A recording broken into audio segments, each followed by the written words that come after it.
Tukang paket matikan listrik, gegara pemilik rumah putar musik kencang. Video kurir yang dicueki pemilik alamat tujuan paket banyak tersebar di media sosial.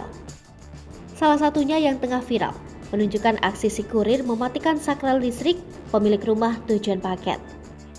Aksi kurir mematikan saklar listrik penerima paket itu viral di media sosial setelah diunggah oleh akun TikTok @rifki_adiatma pada Kamis 23 Juni 2022.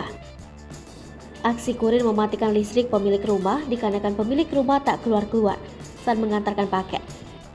Di awal video, kurir itu merekam kondisi rumah si penerima paket. Pintu tampak terbuka, tetapi tak terlihat seorang pun di dalam rumah. Pria di balik kamera yang tak lain adalah kurir pengantar paket berkali-kali memanggil yang punya rumah. Dari video yang diunggah, terdengar suara musik yang diputar sangat kencang dari dalam rumah. Suara teriakan kurir sudah beradu kencang dengan suara musik, tetapi pemilik rumah tidak kunjung keluar. Kemudian ia memutuskan untuk berjalan ke arah ujung teras rumah tersebut.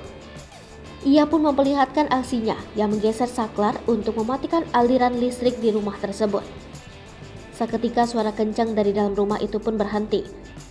Kurir pun kembali ke arah depan pintu dan menyerukan ucapan salam hingga akhirnya mendapat jawaban. Video aksi spontan kurir paket mematikan listrik pemilik rumah itu ramai menuai komentar warganet.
Hai pemirsa Sri Popo TV, jangan lupa komen, like, dan subscribe, serta tonton terus berita-berita terupdate lainnya